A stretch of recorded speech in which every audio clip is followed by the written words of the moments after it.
Hello बच्चों, नमः संस्कृताय, जय माता दी। बच्चों, जैसा कि आप जानते हैं, इस समय हम आपको कारक का अध्ययन करवा रहे हैं। तो बच्चों, कारक में आज हम आपको पंचमी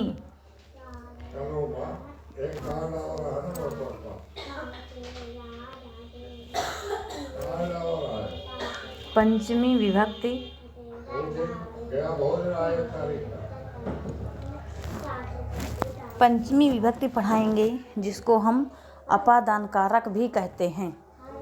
बच्चों, क्या कहते हैं? अपादान कारक।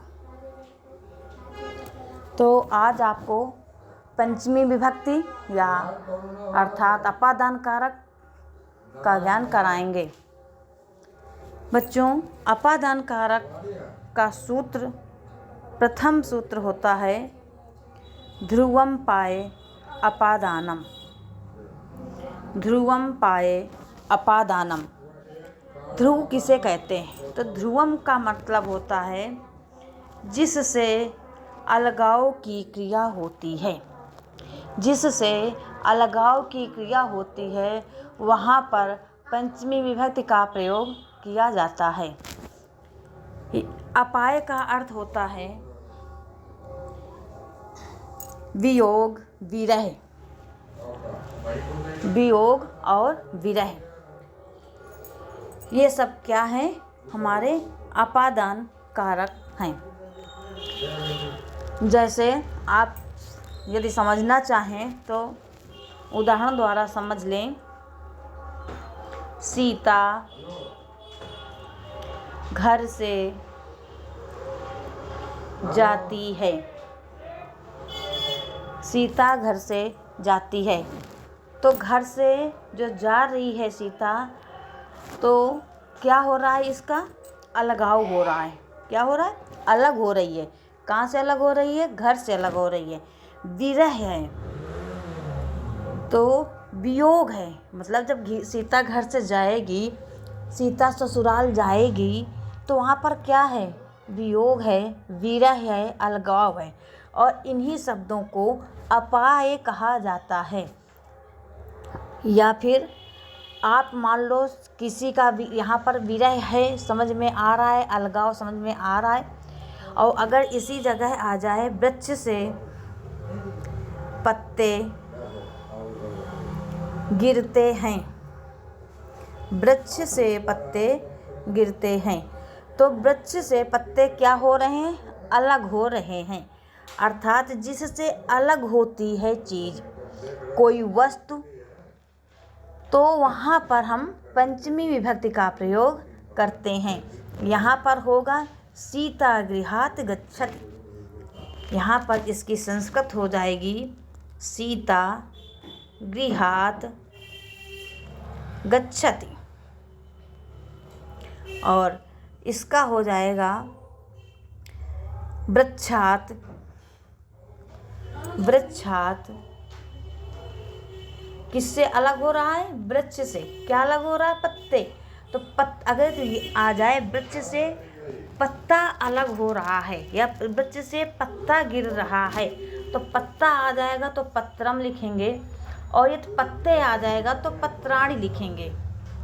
जैसा कि आप जानते हैं कि एक वचन का प्रयोग हो जाने के कारण पत्रम का प्रयोग, बहुवचन का प्रयोग हो जाने के कारण पत्राणि का प्रयोग किया गया है। तो वृक्षात् पत्राणि पतन्ति, उसी प्रकार की क्रिया भी लगेगी। जब बहुत सारे पत्ते गिरते हैं तो बहुवचन, और जब एक पत्ता गिरता है तो एक वचन। आ गए बच्चों समझ में? अब देखिए उदाहरण स्लाइड में भी आपको दिख रही होगी। वृक्षात् पत्राणि पतन्ति, वृक्ष से पत्ते गिरते हैं। तो यहाँ पर पंचमी विभक्ति का प्रयोग किया गया है। दूसरा उदाहरण देखिए। वह दौड़ते हुए घोड़े से गिरता है। वह दौड़ते हुए घोड़े से गिरता है। तो सह मीन्स वह दौड़ते हुए, अर्थात धावतो अश्वतात, धावतो अश्वतात। अब धावतो क्यों हुआ? धावतो अश्वतात पतति, धावतो और प्लस अश्वात। तो धावतो में ये ओ है, एंग प्रत्याहार के अंतर्गत आया है। यहाँ पर एंग पदांतादति रूप सूत्र के द्वारा पूर्व रूप हो गया है और ये आ हमारा अवग्रह के रूप में दिखाई दे रहा है। अब बच्चों, अपादान का अगला सूत्र है अपादाने पंचमी। अपादाने पंचमी अर्थात अपादान में पंचमी विभक्ति का प्रयोग करते हैं। अपादान हमने आपको बताया, अपादान का मतलब होता है ध्रुवम पाए अपादानम, अर्थात कि कोई भी चीज़ किसी ध्रुव से अलग हो रही हो उसको अपादान कहते हैं। अब बच्चों आगे इसका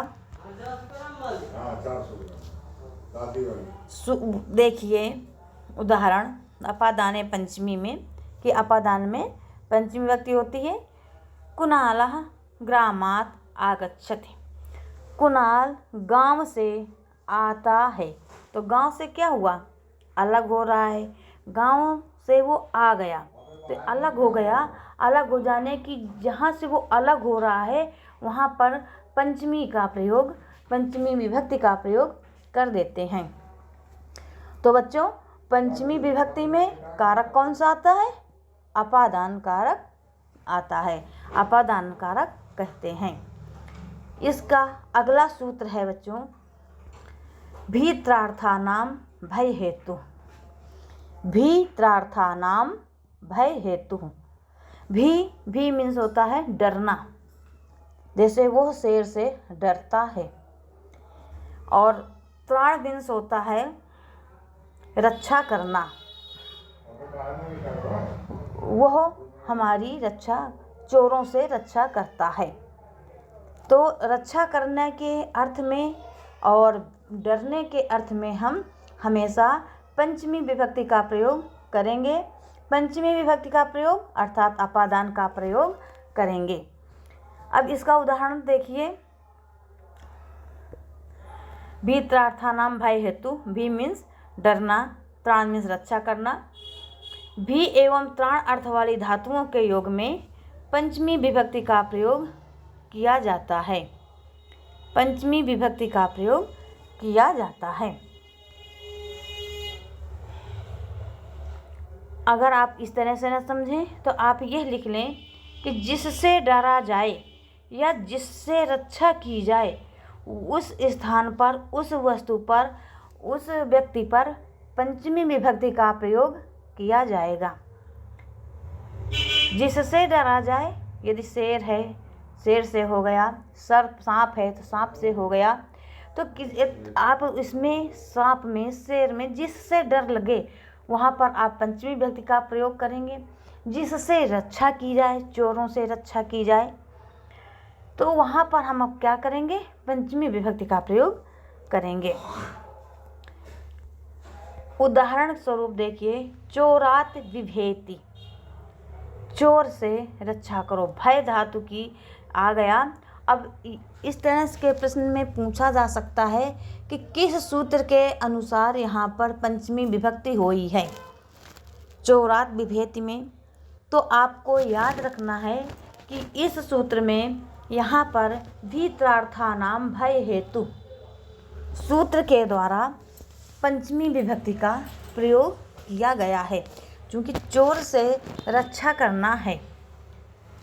सेना शत्रुभा रक्षति, सेना की शत्रुओं से रक्षा करो।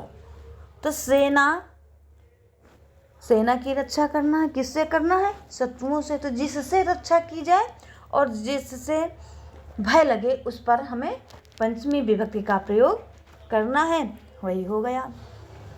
पापात त्रायते, पापात त्रायते, त्राही, लोग कहते हैं ना, पाप से मुक्त करो, पाप से बचा लो, पाप से छुटकारा दिलाओ इत्यादि अर्थ वाली धातुएं आपको बताया। भी त्रार्थानाम, भी मीन्स डरना, त्राण मीन्स रक्षा करना, अर्थ वाली धातु, अर्थानाम है ना, तो अर्थ वाली धातुओं के साथ पंचमी विभक्ति का प्रयोग किया जाता है।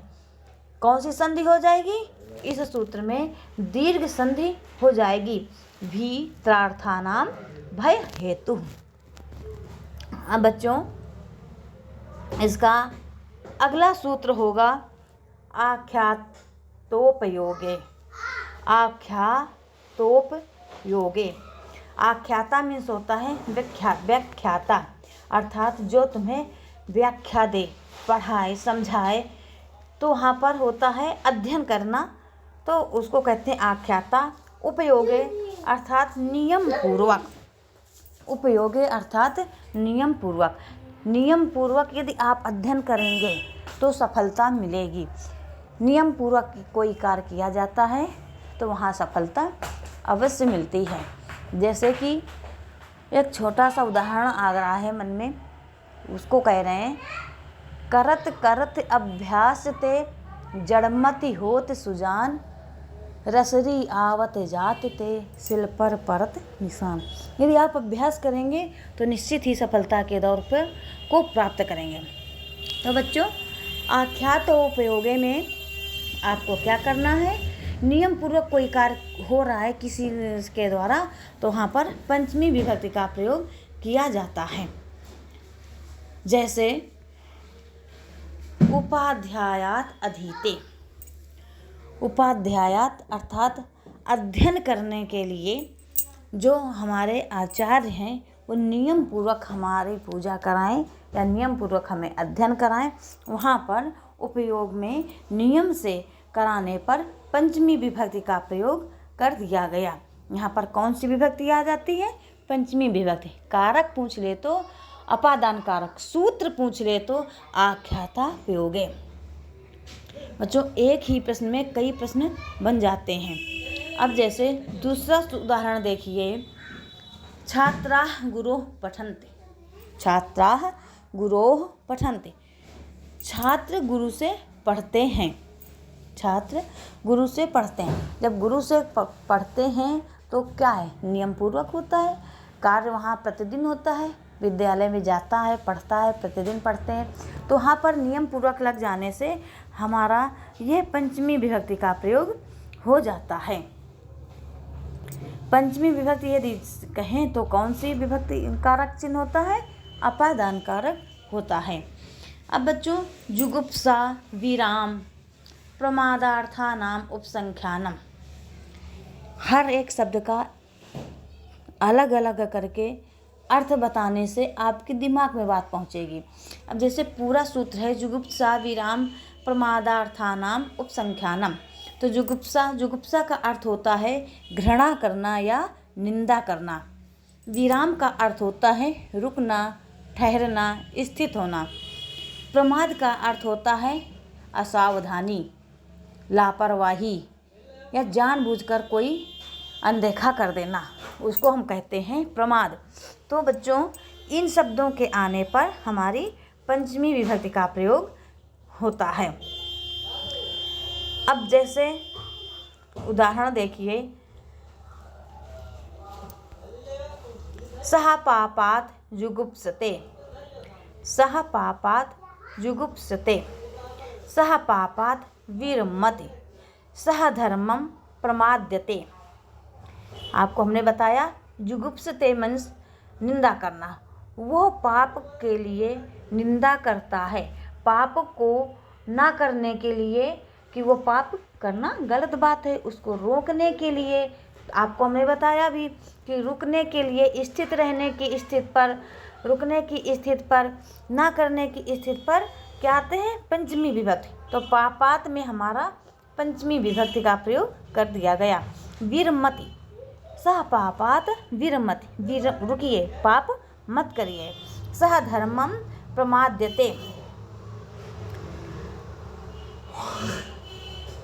अब बच्चों इसका अगला सूत्र है अन्य इतर भिन्न रीते वही पूरे। अर्थात ये सभी 6 अव्यय पदों पर आपको पंचमी विभक्ति का प्रयोग करना है। ये सब क्या है? आपके अव्यय पद हैं। इन पदों के आने पर आपको पंचमी विभक्ति का प्रयोग करना है। भुवः प्रभवः। भुवः और प्रभवः सूत्र कहता है कि जहाँ से कोई चीज़ उत्पन्न हो रही हो, प्रकट हो रही हो, निकल रही हो, वहाँ पर हम पंचमी विभक्ति लगाते हैं और उसे अपादान कारक कहा जाता है। उसे अपादान कारक कहा जाता है। जैसे गंगा हिमालयात् प्रभवति। गंगा से हिमालय निकलती, हिमालय से गंगा निकलती है। तो कहाँ से निकल रही है? हिमालय से। तो हिमालय में पंचमी विभक्ति का प्रयोग कर दिया जाता है। अगला सूत्र है बच्चों पराजेर सोढ़ा। पराजेर सोढ़ा। पराजेर अर्थात असही पदार्थ। असही पदार्थ पर के होने से पंचमी विभक्ति का प्रयोग किया जाता है। अध्ययनात् पराजयते। जब पर उपसर्ग से जुड़ा हुआ शब्द आ जाए वहाँ पर हम पंचमी विभक्ति का प्रयोग कर देते हैं। तो बच्चों पंचमी विभक्ति के अंतर्गत कितने सूत्र आपने पढ़े? पहला सूत्र आपने पढ़ा अपादाने पंचमी।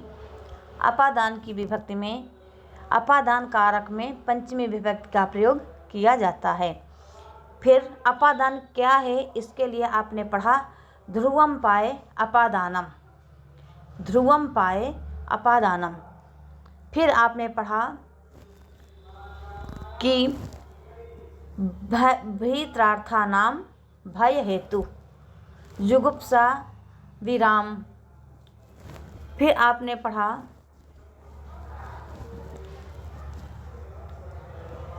भुवः प्रभवः पराजेर सोढ़ा। इस प्रकार से बच्चों आपने 7-8 सूत्र पंचमी विभक्ति के पढ़ लिए और सभी के आपने एक सूत्र ये भी पढ़ा था अन्य इतर वितर पूर्व वही। ये सब अव्यय पद में भी पंचमी विभक्ति का प्रयोग किया जाता है। तो इस तरह से बच्चों आपने सभी सूत्र पंचमी विभक्ति के पढ़ लिए हैं। पंचमी विभक्ति के जो सूत्र आपके कोर्स में हों उस सूत्र के अंतर्गत आने वाले सभी उदाहरण को यथावत विधिपूर्वक हल कर लें। कई उदाहरण किताब में पढ़ने पर, साहित्य के किताब में आने पर, अनुवाद करने पर यदि आप कर लेंगे तो पंचमी विभक्ति भी आपकी कंप्लीट हो जाएगी। बच्चों हमने एक सूत्र पे 2-2, 3-3 उदाहरण बताए हैं, लेकिन यदि अधिक उदाहरण बता दें तो वह वीडियो 1 घंटे तक का बन जाता है। पिछले दिन जब हमने वीडियो बनाया वो 40 मिनट का हो पा रहा था। सभी हमने छांट छांट के सिर्फ हमने सूत्र लिए जो आपके सिलेबस के अनुकूल है और जो बहुत पूछा जाने वाला उदाहरण है उसको लिया। तो इसलिए तब क्लास ये है छोटी बन पाई। 25-30 मिनट की भी क्लास हो तो ठीक है, ज़्यादा बड़ी क्लास हो जाती है 40-50 मिनट की, 55 मिनट की, तो बोरियत महसूस होती है। कुछ बच्चे फिर पूरी क्लास देखते नहीं हैं। और यदि हम एक सूत्र एक दिन पढ़ाएंगे तो जो पढ़ने का या उदाहरण समझाने का जो होता है, माइंड मेकअप होता है कि नहीं हाँ अभी हमको ये पढ़ना है, इससे ये रिलेटिव है, वो बात हट जाती है। और जब वो बात हट जाती है दूसरा कारक दूसरे दिन फिर दूसरा सूत्र, तो उसमें भी नहीं सही लगा। इसलिए सभी सूत्रों को एक साथ समेटते हुए, ज़्यादा समय न लेते हुए, क्योंकि बोर्ड एग्ज़ाम बहुत नज़दीक है, आपके तो आपको वो बहुत बच्चे अनुवाद करने के लिए कारक विभक्ति में परेशान थे, तो हमने सोचा ये पूरा कर दें। इस वजह से भी हमने कुछ स्पीड से लेकर पढ़ाया, जबकि एक दिन बाद ही हम क्लास डाल दें, इस वजह से कि 2 दिन में बच्चे अपना एक दिन देखेंगे, दूसरे दिन पुनः देखकर कंप्लीट कर लेंगे उदाहरण हल करके। तो बच्चों, अब ज़्यादा समय अपना ना देते हुए और आपका समय ना व्यर्थ करते हुए हम अपनी वाणी को यहीं से विराम देंगे। यदि आपको इससे कुछ सीख मिल रही है तो सीखना ज़रूर, लाइक करना ना करना तुम्हारी मर्जी। तो बच्चों, अब आज के लिए इतना ही। नमः संस्कृताय। जय माता दी, जय हिंद, जय भारत।